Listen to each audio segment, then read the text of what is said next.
I'm with JP and Elena Danaan at a conference in France in Valence, and it is July 10, and we are going to be discussing some of JP's missions and what Elena has learned from the Galactic Federation and the Cedars about some of the things that JP has encountered during his missions. So I want to welcome JP and Elena to Exopolitics Today. Thank you, Michael, for having us. Thank you, Doc.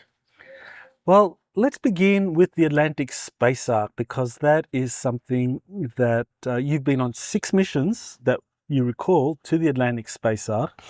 And one of the more recent missions, you described both going into the Space Ark with a team and extracting a crystal jewel from somewhere, and that was taken away and was used to activate technologies and arcs elsewhere around the planet, and then it was returned, and the Nordic extraterrestrials played a critical role in that, and you were part of the mission to return that crystal jewel to the Atlantic Space Ark.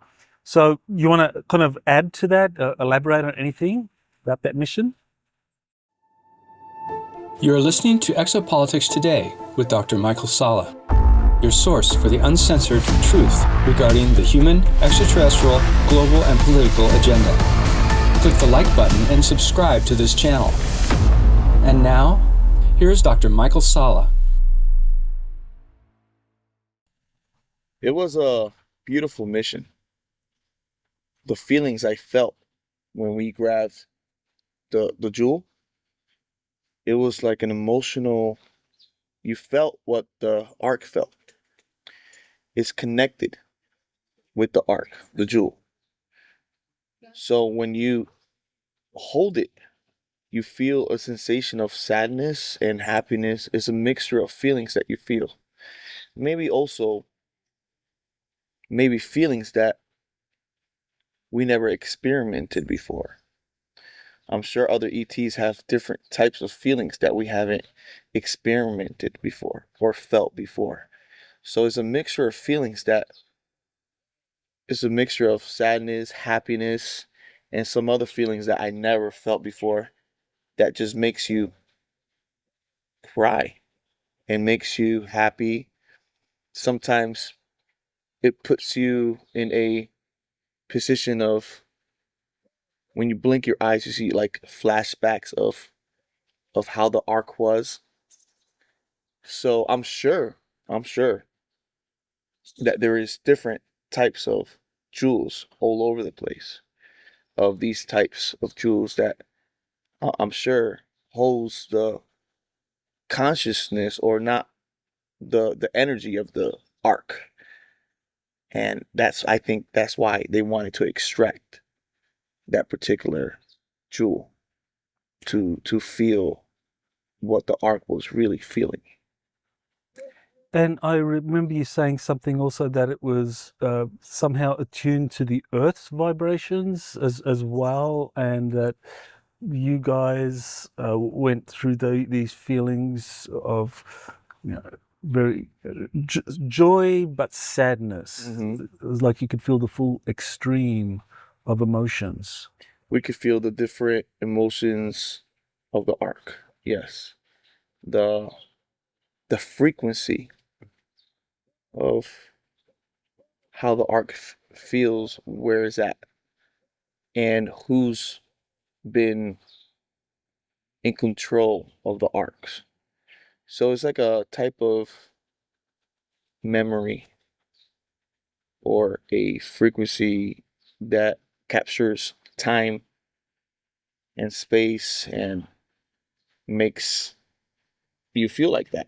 Makes you feel all those feelings of, I guess, past civilizations that have been through the Arks. And do you recall anything? What can you recall about that jewel being taken to activate other technologies or other arcs? What do you recall about that? We just picked up the jewel, and then from there on, I don't know what they did with the jewel. Okay. So you were just guessing, speculating that they used it to activate other technologies, but you weren't briefed. You don't know for sure. They said something about something about different technologies, but I'm not sure which type of technology they're using that for. I don't know if it's to activate other types of vehicles or arcs that were dormant, or if the other arcs, I don't know if they even have that type of jewel. But I know for sure the Atlantic arc had that jewel. So maybe they were taking that jewel out and probably putting it in the other arc just to see how the other arc reacts to it. Because remember, all the arcs are cut and paste, like if they were built somewhere in space, and they're like all the rooms are in the same spot of all other arcs. So when scientists or archaeologists, they do research on other arcs, they phone or they communicate with the other people that are on the other arcs. Hey, how about this room over here? Do you have this and this and that room? And we communicate back saying, yes, we have this and that in that room, and it's similar, yes. So we investigate more the particular arcs where they're all connected. Great. Okay, so Elena, I mean, what do you know of the Atlantic Space Arc and this jewel that seems to be a critical part of its operations? What I know about this Atlantic Space Arc, it was the base of the construction, the development of the capital city of Atla, the capital city of Atlantis. Atlantis had two capital cities, one that was older on the bigger island, that was the headquarters of Enki or Ea, when he used to live here for a period of time. And he gave territories, especially islands in the southwest, to the Alteans, who were part of the Cedars, the Intergalactic Confederation, to come and set a colony there. So they brought that spaceship, what we call the Ark, there. And what a lot of ETs are doing, this is very customary for them to do this, they will build their colony and their infrastructure around the Arks, because the Arks has all the survival material for them, you know, all the technology, the medical, everything, and the energy supply. So that's what they did with Atla. So this Ark was the core center, and when the big Younger Dryas event occurred and the whole Atlantic was the sea rising and Atlantis was destroyed, of course, and all the islands, the Ark sank, went deep down. All the infrastructures were destroyed that were built afterwards, but the Ark sank and stayed there. The jewel, I suppose JP is talking about, well, 100% I'm sure, in fact, it's not supposition. It's the core consciousness of the ship. So these ships are half organic, and they have a consciousness which could be interpreted as artificial intelligence, such as in the ships of the Galactic Federation of Worlds. The scout ships I've been in the Galactic Federation of Worlds, they have artificial intelligence, meaning a super developed computer program that is able to think for itself. That's not the case with the Cedars. It's not because they are 20,000 years in advance upon the Federation. They embed real consciousness, plasmic consciousness, into technology, because it's way, way more advanced. So these real consciousness, they are beings. They are out of time. They don't have the same notion of time as us. They will be embedded, they will accept to be embedded in a ship, and the ship will become their body for a while. So the way to contain consciousness in crystals, it's the best way. Consciousness can be put into crystals. You know, I can mention the crystal skulls that can hold for a while, receive for a while human consciousness. It's the same for some type of crystals in space, in a spaceship.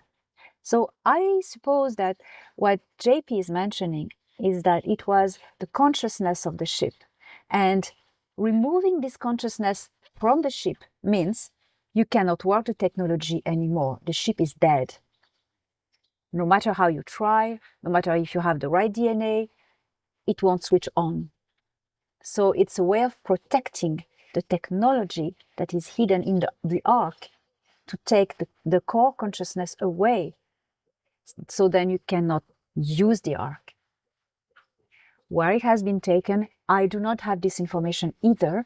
Probably safe in a safe place. So for them to remove that crystal jewel containing the consciousness or the organic consciousness of the Ark and taking it away for a limited period of time to, well, what would they use that for? I mean, JP mentioned activating other technologies. Do you have anything that comes to mind in terms of the practical use of this kind of organic consciousness stored in the crystal that could be used for other things other than animating a ship? We have two options here. Either this was taken in safer place by the Intergalactic Confederation, which would make sense to me, or either this was used by not so friendly intentions to animate other technologies. Maybe some bad intentioned people have in their hands exotic technology of the same kind, and they need a consciousness to inhabit this technology to make it work. Maybe they could try, but I'm quite negative about the results, because these are organic beings, consciousness. You need them to agree to that. You know, when we embed a consciousness into a ship, if it is an organic being, the being needs to agree and be okay with that. If the being is not okay with that, nothing will work either. So, you know, I don't know more. Mm-hmm. Well, what comes to mind is David Adair's experience with this engine at Area 51 back in 1971, and he says when he interacted with this engine from a larger extraterrestrial spacecraft, the consciousness, he communicated with the consciousness, and then it transferred into him, and he says that it used him as a lifeboat. So I assume that these organic consciousness, and he called his pithalum, that this kind of consciousness can be transferred either into a crystal or even into a human body temporarily. Yes. If it is transferred into a human body temporarily, the human body needs to have the right DNA matching the frequency of that being. Mm-hmm. So as it is from the Intergalactic Confederation, the Cedars group, it needs to have some percent of this DNA, of a certain type of DNA, you know. Okay, so David Adair had the right DNA for this consciousness to transfer into him. Great. So on the return of that crystal jewel, JP, you said that the Nordics were very much that they had possession of that crystal jewel, and that they returned it, and that you were part of a team of 4 soldiers and a team of 4 Nordics that returned the jewel, the Atlantic Space Ark jewel, to where it was originally taken. And again, you went through the emotions, and you described the Nordics also getting teary-eyed and also going through the same emotion. So anything you want to add to that, the return of the jewel? When we saw the Nordics having emotions, you know, they're like Vulcans. They don't have as much emotions. So when you see them having emotions, you know it's something big, you know it's something powerful. Because I think they control the emotions just like the Vulcans in Star Trek. It's kind of cool how when you see Star Trek is like cut and paste of what's happening in the real world. So we felt the same feeling the crystal. The crystal actually glowed brighter, like if it was happy to be back. And it was glowing that purplish fluorescent light, beautiful, beautiful purplish with the lightning stripes inside of it. It was glowing and it made you feel so. It felt a more beautiful feeling when it was coming back to the ship. And like Elena was saying, the ship was activating as well certain parts when the crystal was coming back. So when we put it back in place, everything activated in the ship. And that's when the Nordics started going to different parts of the ship and activating the ship as well. So we just left it as that, and we left the Nordic in charge of the space arcs because, I said this before, like if you leave a cell phone in the middle of the Amazon with these indigenous people, they won't know how to play with a cell phone, not unless somebody shows them how. I think it's the same thing. The Nordics, they know more knowledge of technology than our military does, but we're learning as much as they are, but they have more knowledge in technology, which you have to be frank with that. And we left them with the Ark, and they're activating the Ark. They were activating the Ark in different ways that we didn't know how. So it was quite amazing seeing that. And I think it's like that. I think the jewel could be like the heart or the brain of the Ark. Us human beings, we could do heart transplant. Move a heart to another person, and the other person can live with the other person's heart.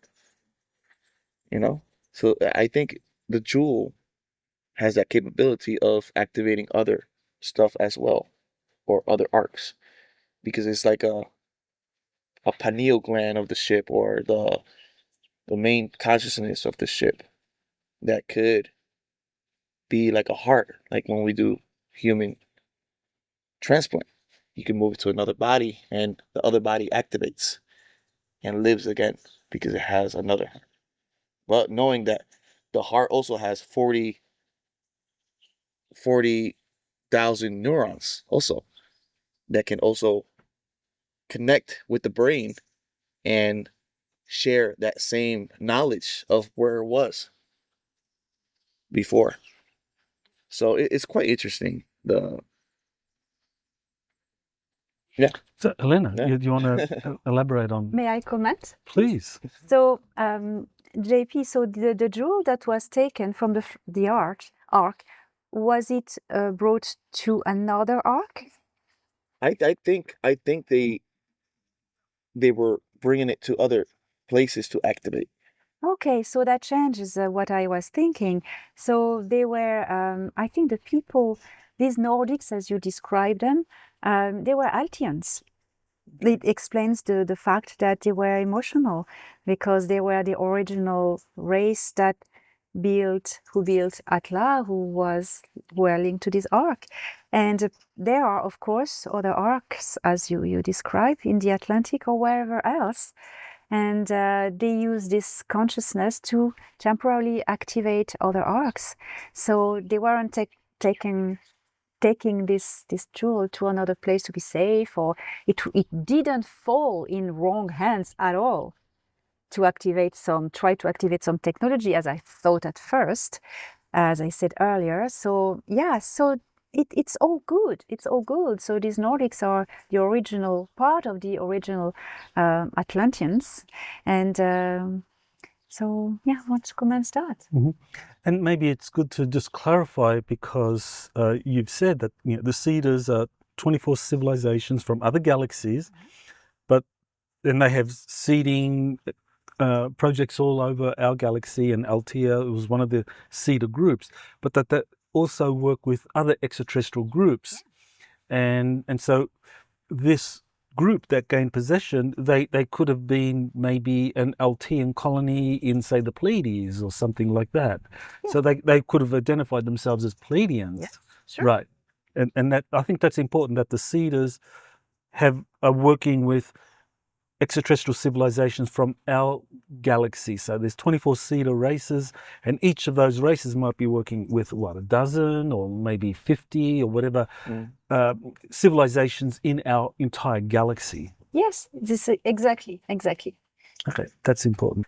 So JP, you described the Nordics taking control of the space arks, and you also mentioned how the space ark was relocated physically from somewhere in the Bermuda Triangle region more towards the mid-Atlantic. And as I recall, you explained at the time that this was because the Nordics felt that the US influence over the space ark was becoming a problem, and they wanted to make it more of an international cooperative venture to move it into the towards the mid-Atlantic, so that it would be more of an international effort as opposed to just a US dominated effort. So yeah, you want to describe that, and of course the Nordics' role in doing that. Well, it wasn't necessarily like a problem. I think it was the choice of the US to also let that happen. To share information, because there's other countries that have different arcs, and they also have information with their scientists and their archaeologists and their people. So I think it was a mutual agreement with the Nordics and the US to the arc to move more into the middle of the Atlantic. And I'm sure on the way over here, Russia bringing their armada, they probably passed through there and got information, and they're going to go back to the same route through the Atlantic and also grab more information. I'm sure all that is happening while we speak. And I think it was a mutual agreement. It wasn't them trying to take away from the United States. It was a mutual agreement with the Nordics to bring it more to the middle, to communicate with all the other countries. Because there's some also I think India was involved too. Something about Vimanas, activating Vimanas. They found a couple of Vimanas in the Indian, because the Indian Empire was really big back in the days, and it covered Afghanistan and covered Iraq and all that. So I'm sure there was Vimanas that were in the bottom part of the sand that still needed to be activated. You guys know what Vimanas are? Yeah. And also them communicating also with the giants of Kandahar and, I don't know, other civilizations in the inner earth. So yeah, they decided to move it more into the middle, and I'm sure closer to the Atlantis. I guess the ships activate better when they're in their original spot and communicate better with the frequency of Earth and the frequency of other races about interacting with it. So Lynn, do you want to say anything about that? Well, I agree with JP on the fact that there is an international coalition which is part of the Earth Alliance, working with the Seeders, the Intergalactic Confederation. The Nordics that you describe are part of them.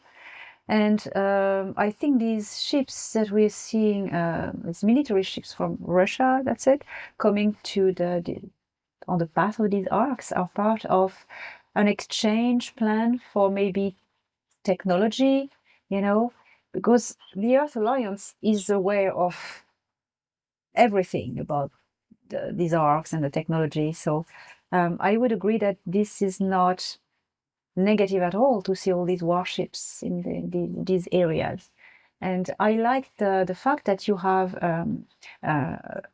someone who can trace the routes of these ships, and it matches the location of the arcs that JP describes. So I think it's a positive thing. Good confirmation. Yeah. Yes. You're referring to Ruzo Zanrico. Yes. That's a pseudonym. He's someone who's working for a military contractor, so he can't reveal his identity, but he's been tracking ship movements in the approximate area where JP identified the Ark, and he has found ships behaving in a very strange way, just stopping, and in an area where there shouldn't be any reason for ships to just be stationary. And he's talking a number of large ships. So that's corroborating what JP is saying, that the space arc is somewhere in a particular area of the Atlantic, and there's a lot of naval activity around it.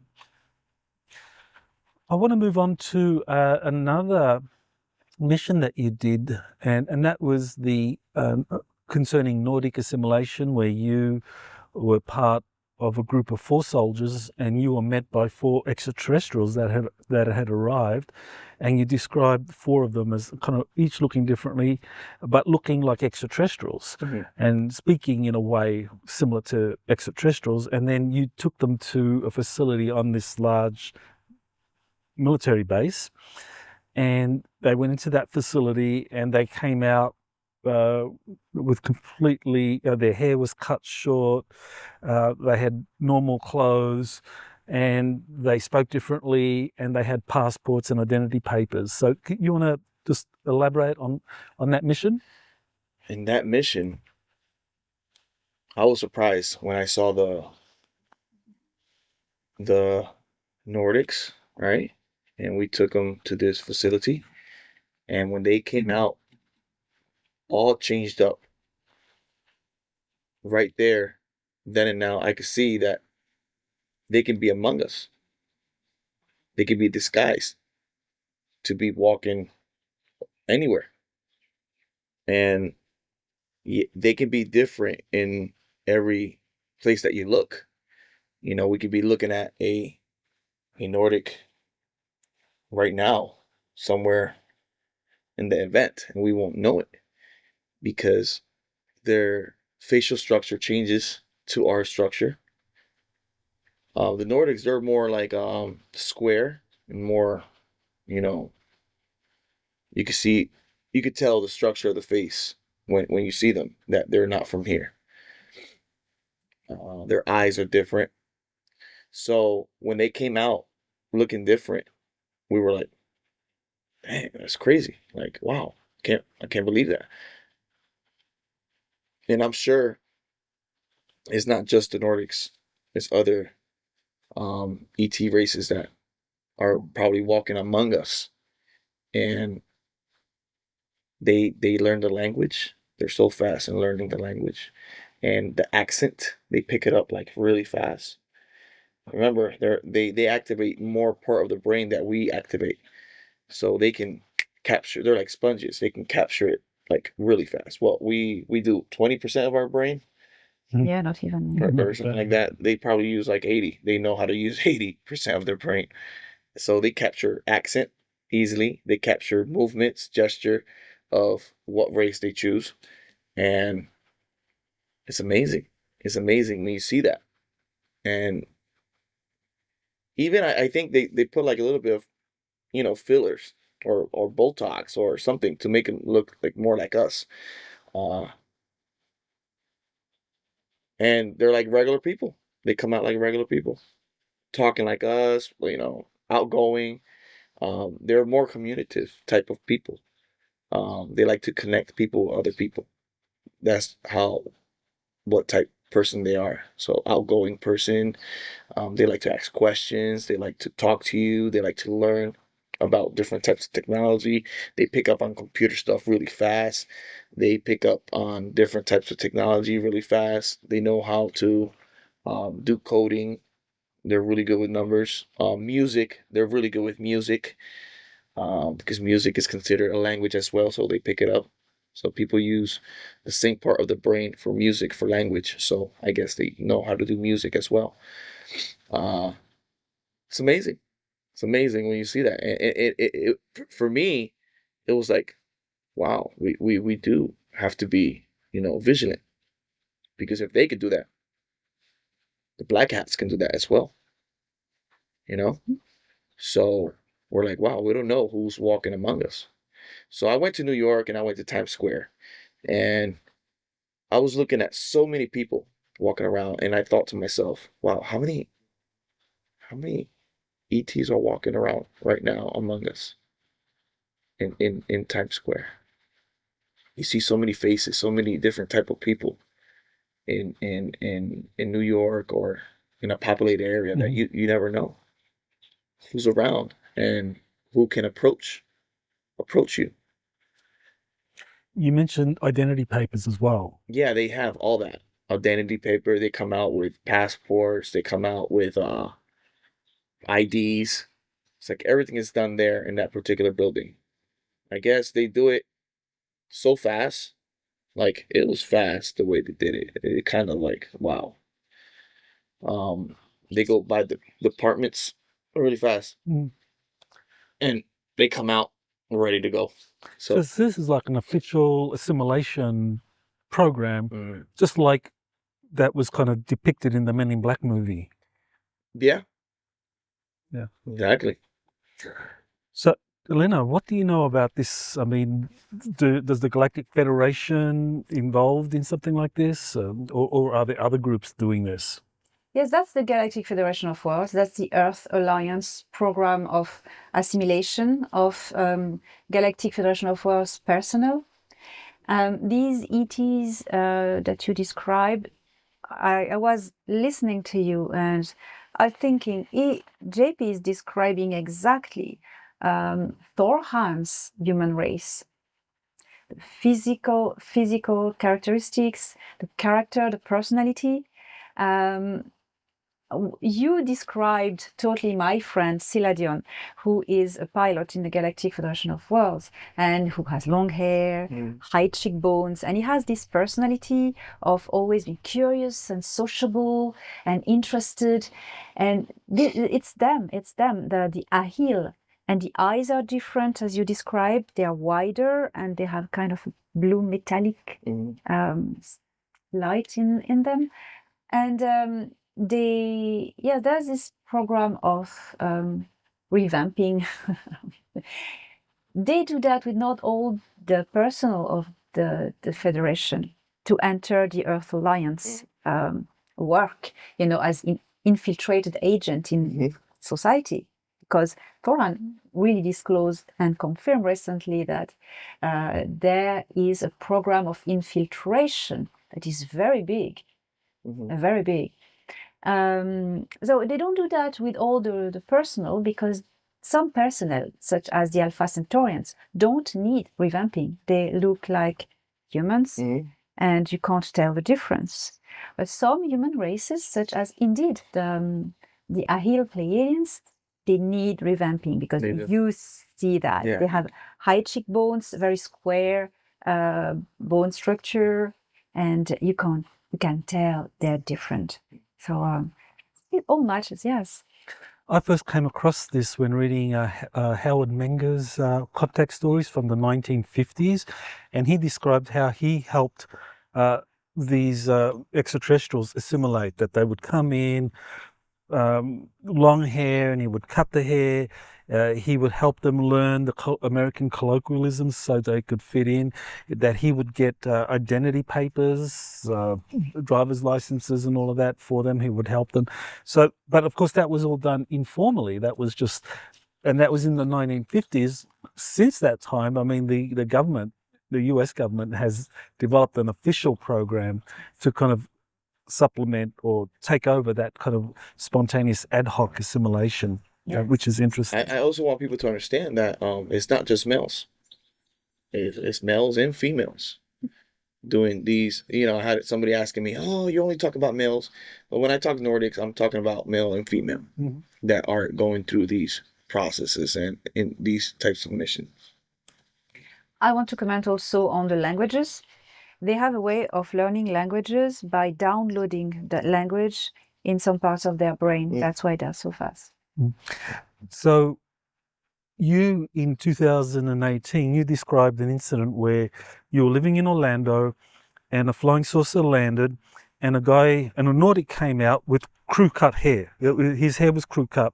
He was wearing a distinctive Air Force uniform. Jumpsuit. But it was a patch. You said it was a patch that was unique to them. So it seemed that within the US Air Force that there was a elite squadron or group that were these assimilated Nordics that were working with the Air Force, and they kind of assimilated, totally haircut, but they had their own patch so that they could be identified from other Air Force squadrons. Did you remember that? You want to describe that? Yeah. When he wanted me to go into the ship, and I decided not to. I wish I would have gone to go to the ship and explore it, but I just didn't feel right because I knew there was somebody looking at me. There was somebody making sure, I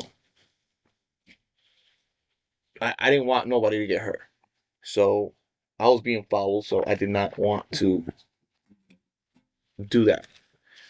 But yeah, he had a crew cut. He looked like a regular military. He was a little bit more pale, but his eyes were really bright blue in like a greenish sea blue. And he was inviting me into the ship. And I decided not to go. And I felt so bad because I knew it would have been a good experience. But sometimes when you see this in front of your face and you see a ship landing in front of you, you're in shock. You become so shocked that you can't know how to act, to feel, so the human feelings get in the way. I didn't know in that time how to separate my feelings and all that.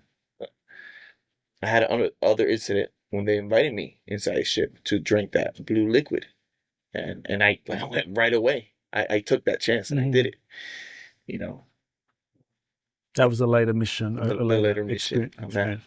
So, and I actually, I took a picture of that ship when it was taking off, and you can see the reflection of the trees when the ship was heading up. So the bottom part of the ship was like the same green of the trees and all that.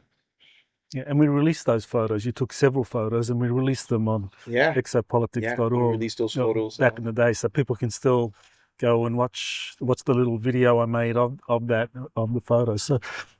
So what do you know, Elena, of Nordics or Galactic Federation personnel that are working with, say, different branches of the military and have their own little squadrons? Yeah, so that will be, again, the Earth Alliance. That will be the programs started in the early 1950s, or, when William Tompkins testifies of work with the Federation, working on technology exchange. So that at that moment, the Earth Alliance started to be created. That was the start of the Earth Alliance, the beginning, when the Galactic Federation helped humans of Earth to build their own defense system, defense fleet against the invaders. So that would be at that moment. And these programs have been going on and have developed.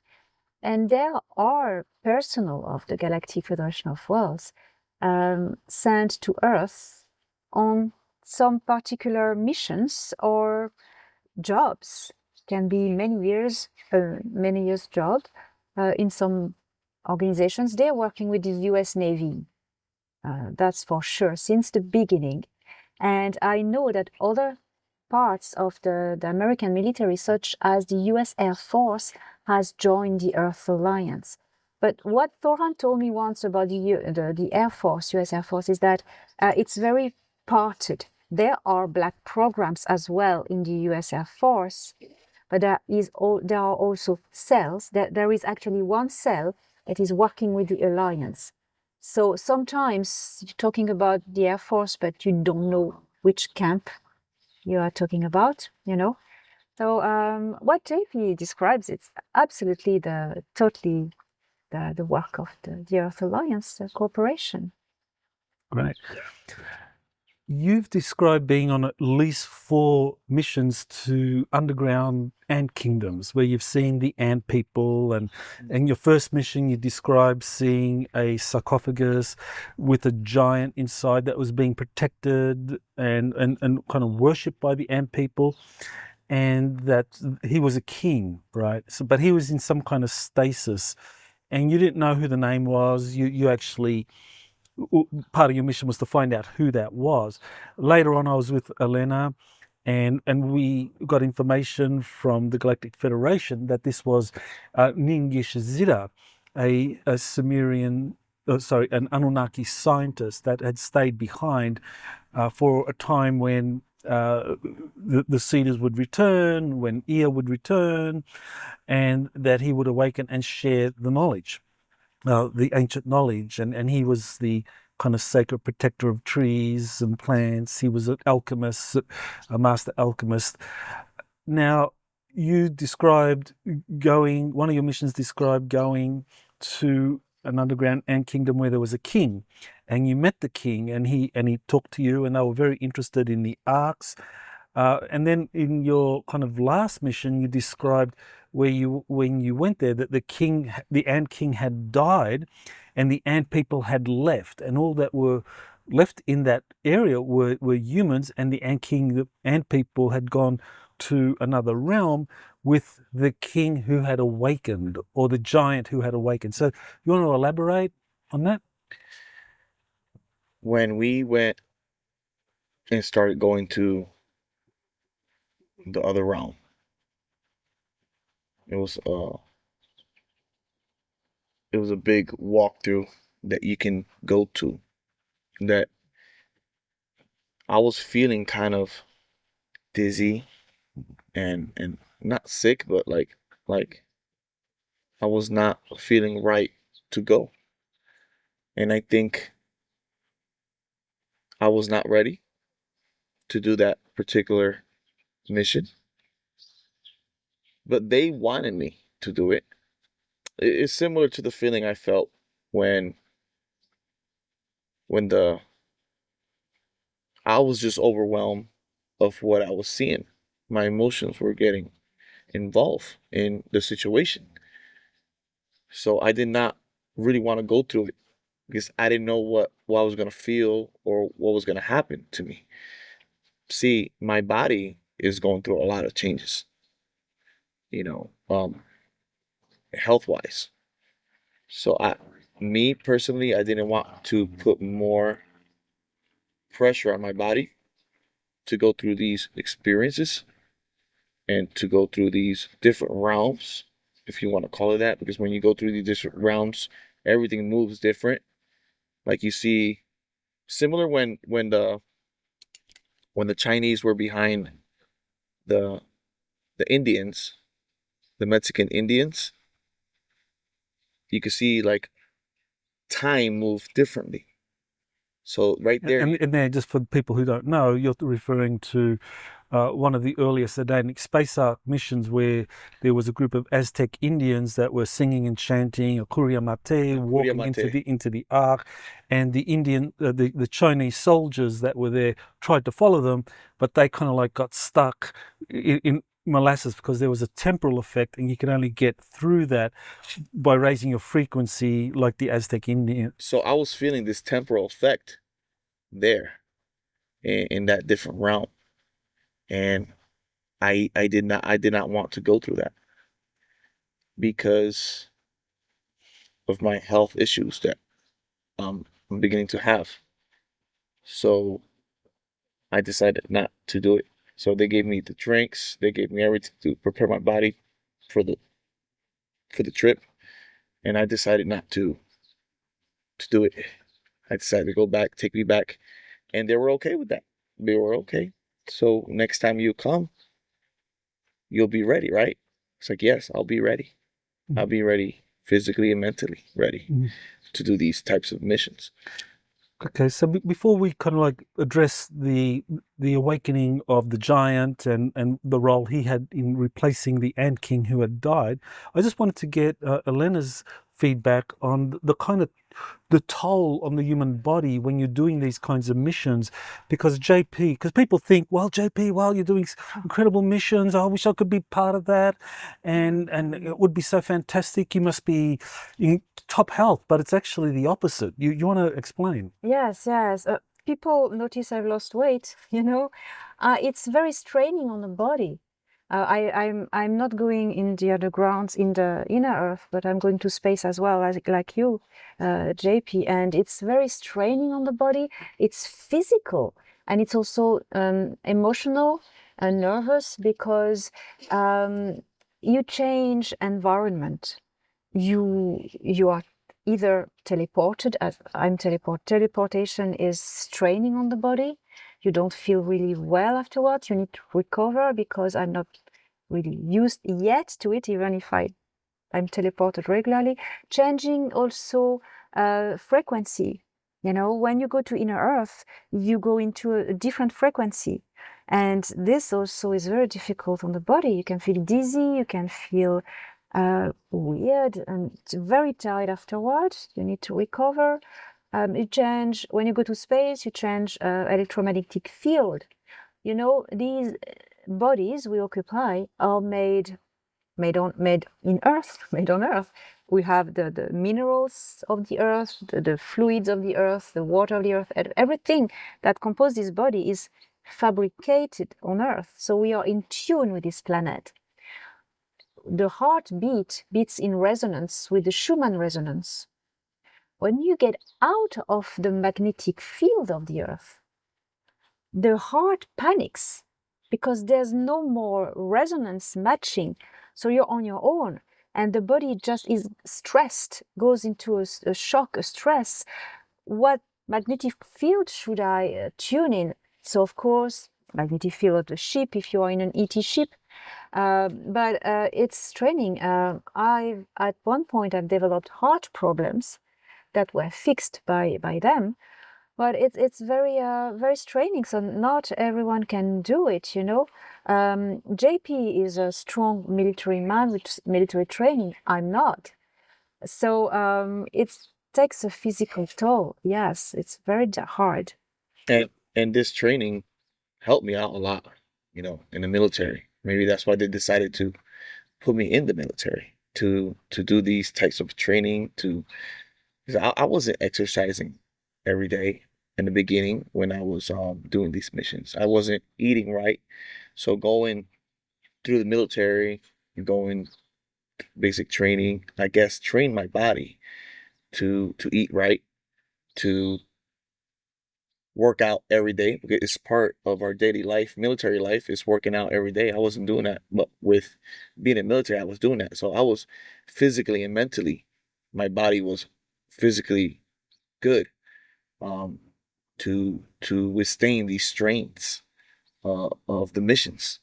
So I kind of understand where she's coming from. It's quite tough on your body, on your eyes. Yeah. You can become blind depending if you don't wear the shields, right? Yes. Your bone density goes down. You lose muscle. You lose spinal fluid. Yes. You start developing like arthritis. And there's a lot of people in the military that, if you do the studies, when they get out, they all of a sudden they get arthritis. Their back starts going bad. They start thinking in a crazy way, and they stop. They get Alzheimer's, or they get Parkinson's disease, because military people, they go through a lot of shit in their missions. And a lot of people, I'm happy that a lot more people are starting talking like that. General, he starts saying, yeah, we got beings walking among us. We got, That's Admiral Tim Gallaudet. yes, We got David Brush that recently came out too, last year. So, and little by little, like you said, Doc, this is coming out little by little, and a lot of people are more knowing about these types of missions or these types of situations that the military or civilians are going through. I'd like to comment on the diet as well. I was asked to change diets to be more able to withstand higher densities and higher electromagnetic fields, that I wouldn't get sick, and I would be more energetic and dynamic once I'm there, and recovering better once I'm back. And also about the eyes, that's right. Most of these ships are very bright inside, so you have a shock, and it's always a time to adjust. And when you finally adjust to the luminosity, it's hard because it's straining on the eyes. Yeah, I can confirm. So now I want to come back to your fourth mission, or the last mission, to the Ant Kingdom. You're told by the Ant people that you eventually find that the king has died, the Ant King has died, that you had met on a previous mission. You're upset about that, and that the giant has awakened and has moved into a new realm, and the ant people followed the giant into the new realm. Do you want to explain what happened?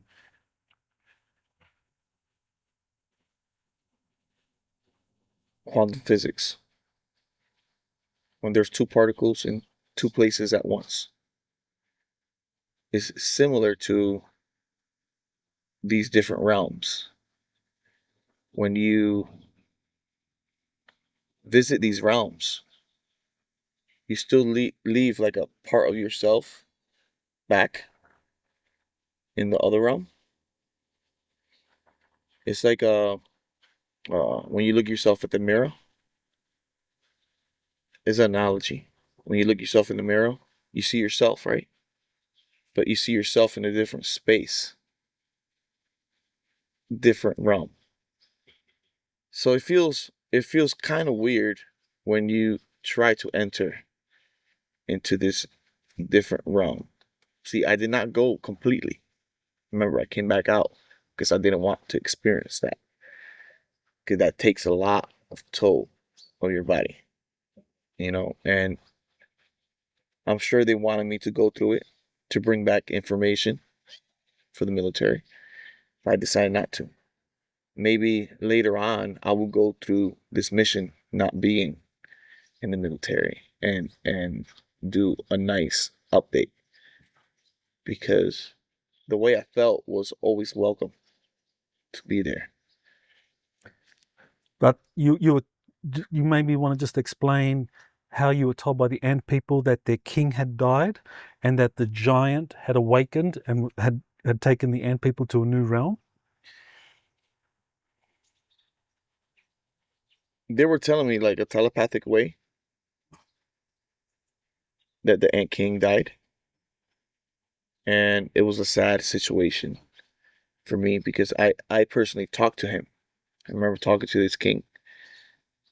And when they told me the news that he passed on, I felt like they were telling me that he's not no more with us in this realm, but he's still alive somewhere else.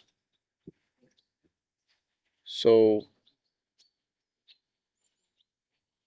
maybe Elena can elaborate more with consciousness of how that might work when you pass on and you go to another place in time.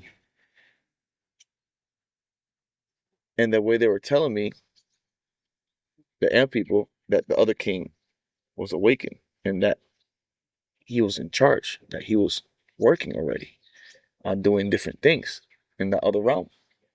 And I was excited in the beginning when they told me that, because I really wanted to go and see who this other guy was, who this king was.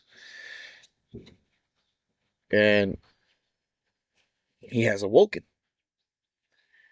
And that was really amazing to hear that that first sarcophagus I saw, that king awoken. Mhm. I felt happy. I felt amazed. And I had a sensation that he was calling me to talk to me. You could feel it. You could feel that. I don't know. It's like a feeling that they communicate with you, but you can't really work out the words, but they're trying to communicate with you Mhm. by the way you feel their frequency. But yeah, I wish I would have gone in, Doc, but I did not go in and met that king, the king that have awoken in that realm. But I felt his presence. I did feel his presence. You could feel that he's awake. It was a same feeling that I felt when I got close to the sarcophagus. That same feeling, the same heart Mhm.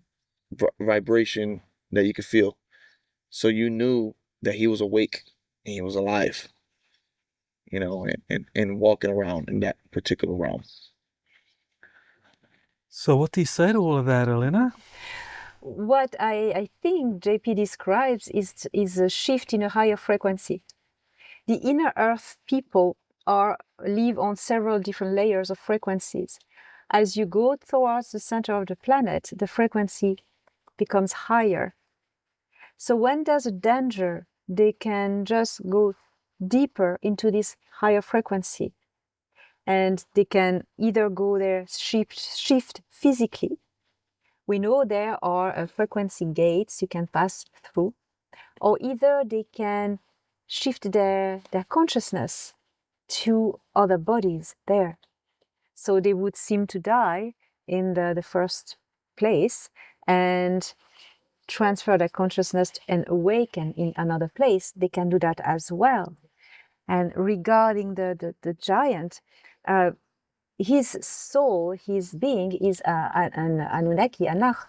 So he may as well have transferred into a higher density with the others, or he may as well, because the world is not ready yet, have gone back to the Nibiru ship.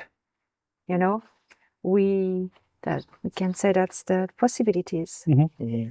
So what do you think? I know we had that incredible discussion and discovery when we were driving together in Tennessee, and we found, holy cow, this is Ningish Zeta.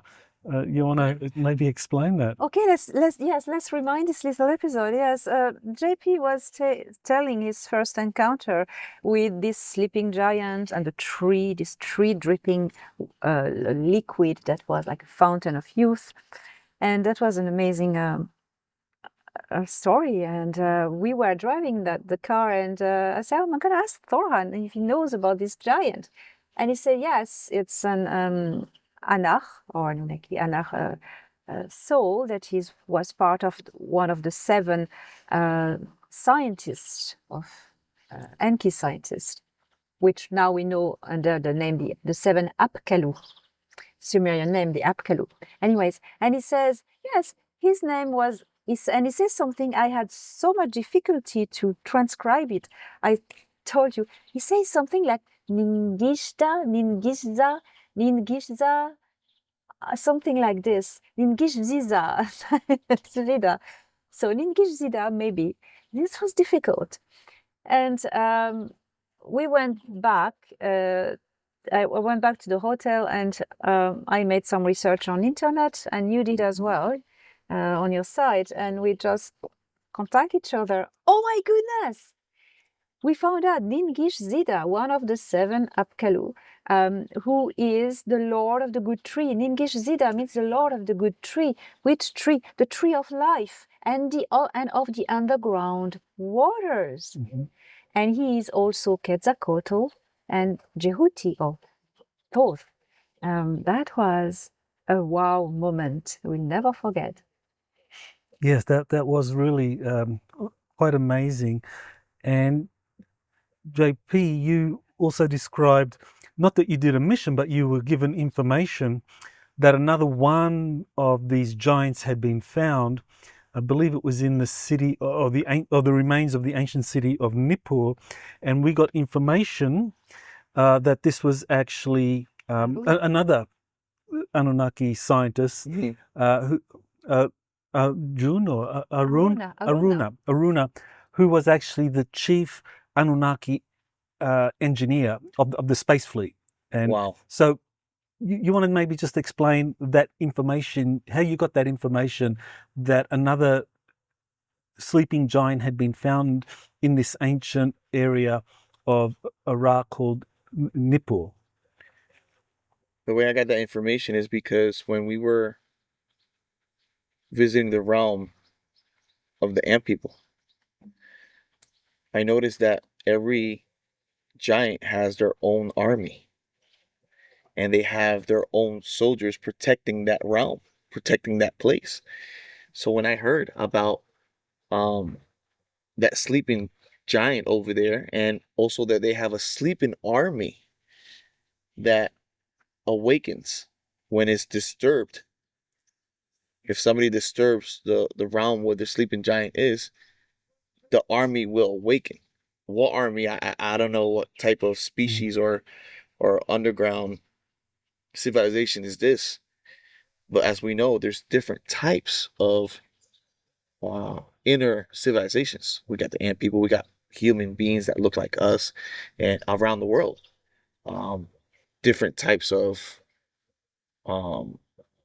inner earth people that look different and that look like us. They look a mixture of Indian and Oriental. They look more pale than us, and there's different types of inner earth civilization protecting these different realms and all that. And also over there in Ukraine, I think that's why I guess the Russians, they still have that area where the sand domes, what do you call that place, the Oleski Sands Alexei National Sand, Park. they still in charge of that. So that's how I got the information, because of the armies and because of the civilization that protects the realm. So over there, they also have a sleeping army. If you read the story of that particular sleeping giant over there. Makes sense. Now, I remember talking to you about that, and you did a communication. I think it was, I'm not sure if it was with Thorhan or Prince Ea, and you said that Aruna, that scientist, because he was the chief engineer for the Anunnaki space fleet, he had knowledge about advanced space technologies that were way in excess of the secret space programs of the Solar War and even of the Nordics. So, do you want to recapitulate exactly what it was that you were told about Aruna and his vast knowledge of space technologies? Yes, Aruna was the chief engineer of the fleet of Enlil. And he was the one who was in charge of get ships produced. You know, the Nibiru is a mothership. It's huge. It's nearly as big as the moon. And it has fleets inside. A lot of scout ships or fleets, war, combat. And the Aruna was in charge of producing these fleets or repairing them or getting them, fit.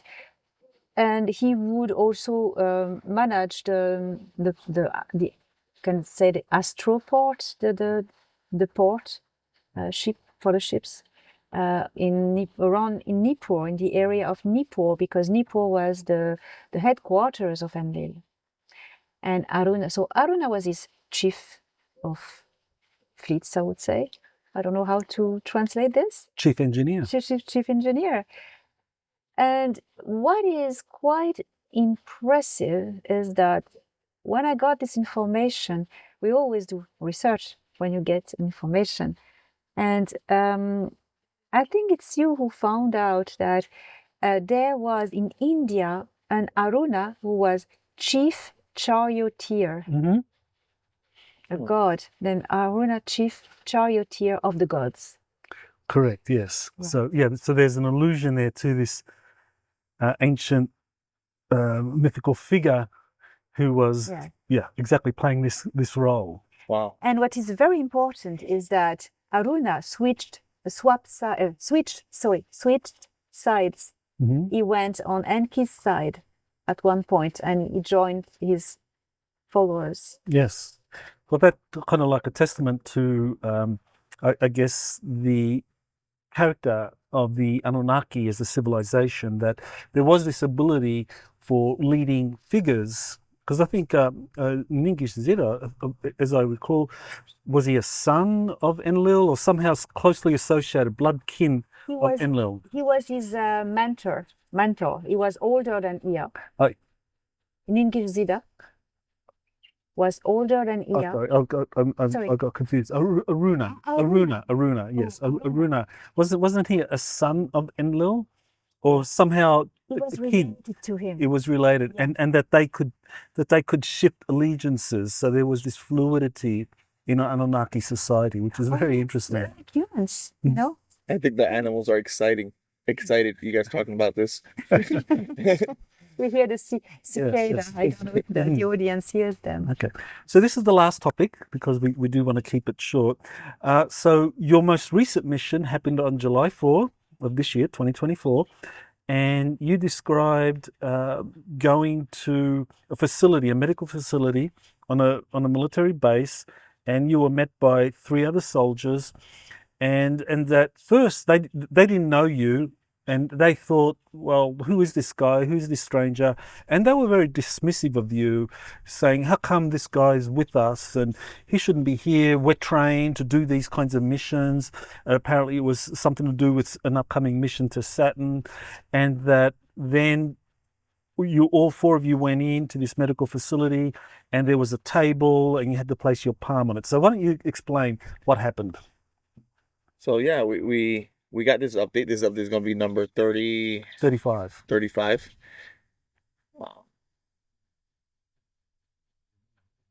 When we put the hand on the table, right? Because I know they're going to hear the mission. They're going to hear the story. But you can say it again, just for people that maybe don't know it. They took us into this facility, and they lined us up. One of the guys were like, who the heck are you? You didn't go with us on all the training. You didn't do none of this. So why you're here? So I guess they did have a 4th guy, but he did not make the cut, I guess. And they added me into their group. So they were sad that they lost that particular partner. And I took his place. I guess when he saw, I put my hand, they put you into this room, and it's a metal table. And I put my hand on the metal table. And then on the metal table, you can see numbers that come up. It tells you your oxygen level, the type of blood that you have, your DNA, and all that. And then on top of that, there's other numbers, medical numbers that I did not know. And on top of that, there was a color code. It was reading greenish yellow, fluorescent yellow. The other guys, they were reading like a bluish purple. So the guy that was cursing me out, saying that he didn't want me, he looked at my color. He's like, oh crap, look at his color, man. We never see that. That's freaking rare. So the color, they were explaining to me that the colors meant how far you have been.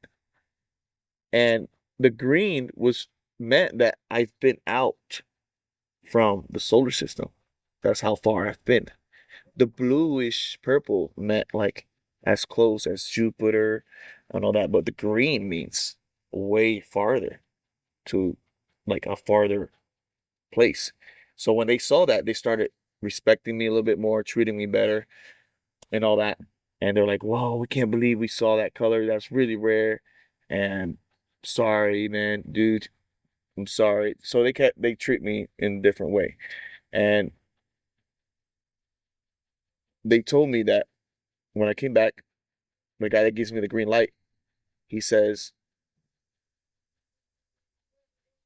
that I probably been in this mission before. The reason is that color. So it was an amazing experience. Yeah. So, Elena, do you want to respond to that? Yes, well, when you leave the electromagnetic field of the Earth, you are going to adjust automatically to any new magnetic field that you encounter on your trajectory. When you are in an ET spaceship, this doesn't happen. You just tune into the magnetic field of the ship, and that's the trace you will find in your own personal magnetic field that can be retraced. Or there are traces of a different frequency, but that will be the frequency of the spaceship. But when you travel in human-made, Earth-made spaceships, you don't have the same electromagnetic field protection. So you are going to catch the electromagnetic field of the planets you pass by, or the places you go in space. And it is all recorded in your own personal magnetic field. So you can find these magnetic signatures. So I'm convinced that's what JP's analysis, the colors were showing. Yeah. You can explain also Jean Charles, what he told us. You can explain that of what he found also. Yeah, we had a conversation with Jean-Charles Moyen, and he described having a similar experience where he placed his hand on some kind of metallic device and that it would give a readout. And depending on the color, he said it was two colors, green and blue, and depending on the readout, that would tell a lot about your ability to be able to go out into space on missions. Yeah, it's amazing. Now, this mission this is update number 35, and it'll probably should already be out by the time people are listening to this update. That mission was to Saturn, to the rings of Saturn, that you described that you were being prepared for a mission to Saturn, and that you don't remember that mission. No, they were telling us in the briefing that we were gonna meet up with some other ET race, and the ships were gonna rendezvous and communicate with each other. But by the way, my handler, the guy that gives me the green light, he told me that, who knows, you probably already went on this mission and you're just getting briefed on what happened or what you did already. But in the briefing, it made it seem like we're gonna go through the mission, but I don't know if I went through the mission already. The reason why I was showing already green in the table. Yeah, is this some kind of time paradox thing, or are we talking about the anti-telephone effect, where you go on missions because you've already been and you've returned? This is something that was Tony Rodriguez described that in his presentation, the anti-telephone effect, that the Dark Fleet would do that they would send out missions. They would first wait, they would use this anti-telephone effect, and so they would, before launching the mission, they would wait for themselves to return from that mission, and once they saw themselves returning, then it's like, okay, we'll go on that mission because it's safe. And if they didn't see themselves returning, then they'd scrub the mission because obviously there was some danger there that they would encounter. So I don't know, is this maybe an anti-telephone effect? It could be an anti-phone effect. It could be, but I don't have no recollection of it, no memory. And I know I have told you like 35 missions, but in between these 4 years, I don't know how many missions I probably did that maybe affected me in a certain way. And that's why the reason I'm not allowed to remember these certain missions. Remember, I'm still part of the military, so I'm still serving, and I love the United States of America for giving me the opportunity to serve. And I'm really proud of our military and what we're going through, and there's some secrets that we still have to keep, and we still have to keep it for the security of the United States of America. And I'm not scared to say that because I am part of the greatest nation of the world, I believe. You know, of course, my wife, she's from Brazil, so I love Brazil too. And right now I'm in France, so France is beautiful, beautiful country, Elena. It's Europe is beautiful, but I do serve the United States of America, one of the best countries in the world, and more advanced in technology, I believe. So, yeah. So there's a mission to Saturn, the rings of Saturn, or the Saturn that JP has done at some point that he can't recall now, but he was told, yeah, he was being tested for that mission, and then he finds out from his handler, who's a senior military officer, that that mission may have already been completed. So what do you say to that? I mean, about Saturn and Earth Alliance missions there? Oh, well, Michael, people who follow my Star Nation news know what I'm going to talk about. And at the time, if I can't recall either, I told you JP is going to be called on a mission remember of Saturn. You remember? Like, yes. Soon, you will hear, he will tell you that he's... I didn't tell you because I don't want to influence anything. Yes, I told you. Exactly. Yes, and I may have mentioned it in one of my Star Nation news because... But you never said JP. You only told that to Doc. I may have mentioned maybe in JP, we may hear JP telling us about a new mission on Saturn. Let's see, or I may have said it or not. I don't remember. I try not to go. I only stay in my social media. Yeah. But I try not to go on not to get influence. Yes. Information, Yeah. so. I think I told it to you only. You did. You did tell me. To you only. But what I told in my Star Nation news is that a few months ago, I got the information that the Earth Alliance was invited, a team of scientists. There were topographers, biologists, other type of, mainly topographers, that were brought by the Earth Alliance and military to protect them and to bring them there on Titan, a moon of Saturn. And they were received there. They were given quarters and facility to be brought to Saturn to study ancient floating cities. Because on Saturn there was a group, very ancient group called the Builders, who left cities, floating cities, anti-gravity cities. But that was hidden from everyone because you could never access Saturn because it was previously in the custody of Enlil and Marduk, bad Anunnakis. You couldn't approach.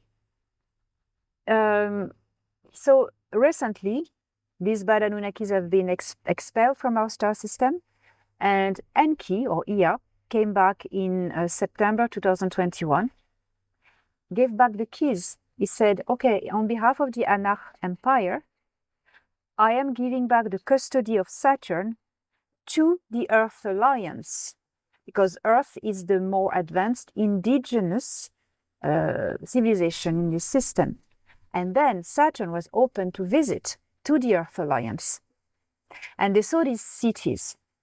So the Anunnaki, or the Anunnaki, let's call them for better understanding, they said, Enki's team, they said, well, we are going to help you and give you facilities on Titan and guide you to these cities. So there's a detachment of an Anunnaki group from the Nibiru and Enki's personnel, who is helping and guiding the Earth Alliance scientists and the militaries that are protecting them to these different cities. So they go on these shuttles with these Anunnaki people and personnel, and they're brought to these cities. What is interesting is that these cities, I've seen them from far. I had a visit as well. They are like ruins, but in the upper atmosphere of Saturn, like big ruins of cities, but floating like this. And I asked this question, if they're that ancient, how does the mechanism, anti-gravity mechanism, still works? And I was told, there is no anti-gravity technology. It's the materials by themselves who have no mass so they float. So it's totally safe. So the Earth Alliance scientists are studying these cities. So the gravitational pull of Saturn will not affect. no, will not affect. So the structures that are around the rings of Saturn. I know there's a book out of some guy, he found structures. It's called the Rings of Saturn. The rings of Saturn. So I think the ring makers of Saturn. the ring makers of Saturn. Do you think they're involved? I haven't read that book, so I cannot pronounce an opinion. I haven't read it, but there are a lot of structures. The rings of Saturn, you could not access the inner ring. From the inner ring towards the surface of Saturn. It was forbidden because it was Anunnaki territory. So, but the rings were accessible to the anyone who would come and maybe put a mining station there or observation post. But honestly, the Galactic Federation, they didn't want to get that close to the Anunnaki territory because they were trouble. It could be dangerous, yeah. They were trouble. They told us it was a dangerous mission going there. That's it, yeah. But I guess it's because of the certain activation of certain ships that are over there that are involved of doing the rings of Saturn. So I think we're going over there to rendezvous with these particular technology that we're not sure how ancient they are. And it's quite interesting. Yeah, it could be the same thing. Yeah. So can that be evolved with the hexagon shape on top of Saturn? I do not think so, because I think that is a question of winds and rotation that creates this geometrical shape. I think it's a natural phenomenon, to what I understand. Well, that really was amazing information. I want to thank you both. I mean, that was incredible what you shared, and just kind of like unraveling the deeper implications of the missions JP is on. Now, I know we're all going to be appearing at the upcoming Galactic Spiritual Informers Connection from September 27 to 29 at Westminster, Colorado, just outside of Denver. So people have a chance to come and see us all there. So, Elena, I mean, you want to say anything about what you're going to do there? Well, this is very appropriate because I'm going to talk about these consciousness technologies. That was my plan, to really explain how it works in details, practically, who these consciousnesses are, and how they agree to embody a ship as their body, and how does it work exactly in details, and also a more global view on what consciousness is, where do we come from, and what are we made of. So that's going to be interesting. Wonderful, thank you. And JP, this will be your first public appearance, so you want to explain exactly what people can expect? I'm not going to show my face, but my body is going to be there. So I'll probably have something covering my face. I'm not going to reveal my name yet. This might be later on, because it's really hard for me to do this. And they left it, but there's other opportunities that might come. So I have to keep myself, protected. Exactly. Protected. Mm-hmm. So I'll probably be on stage with you. We'll do like a Q&A. Correct. And of maybe an update that I'll probably get, and it'll probably be a new update, and we'll probably, do the update there, or we'll talk about past missions, and my body will physically be there. People will be seeing my body, yeah. If push comes to shove, if some things happens, it'll probably be a Zoom video, but I feel that I'm gonna be there.